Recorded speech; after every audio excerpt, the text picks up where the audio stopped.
Good evening everyone. So I am Artela Rain Velaro from Batch 4. So yung topic po natin today ay nasaan na ba na ngayon ang mga namatay na? And this is all about intermediate state. At ang scripture po na ibinahagi sa atin ni Pastor Russell ay matatagpuan sa Philippians 1 verse 23 to 24. So basahin po muna natin yung concept ng intermediate state. The intermediate state refers to the condition of a person between death and Christ's return.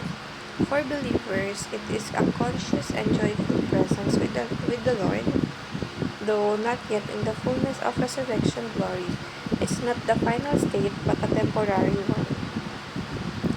As we await the day when Jesus raised our bodies in victory, this truth gives hope and comfort as we grieve, live, and wait. At ang teachings po dito ay believers who died immediately live with Christ, and the intermediate state is just a stopover.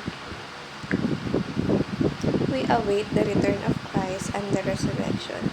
So dito po, sinasabi po sa atin na yung mga believers daw po na namatay na ay nabubuhay na ngayon sa piling ng ating Panginoong Diyos.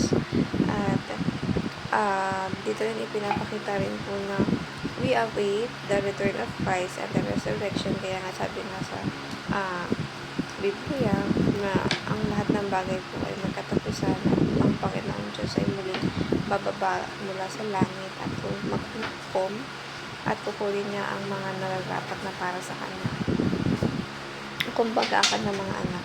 Kaya naman, talagang malaking factor na patuloy tayong nagpapagamit sa Panginoong Diyos dahil kilalanin na yung mga tao o yung mga anak niya na isasama niya sa paghuhukom at hindi tayo hahayaan na mapunta sa kamatayan. At ang gusto ng Panginoong Diyos na magpatuloy tayo na makibahagi at of course magdala sa kanya ng mga kaluluwa nang sa ganun ay mas mapadami pa yung mga taong gusto niyang ma-bring back sa pagmamahal niya. Of course, syempre tayo, majority of the people ay talagang puro makamundong gawain na yung ginagagawa sa araw-araw. Kaya ang gusto ng Panginoong Diyos, palagi tayong nag-share ng words of God nang sa ganun ang mga taong walang kakilanlan sa Panginoong Diyos ay muling magkakaroon ng impormasyon sa Kanya at of course tatangkagigin ulit na bumalik sa Panginoon at muling mamahalin siya. And the applications are face death without fear but with excitement,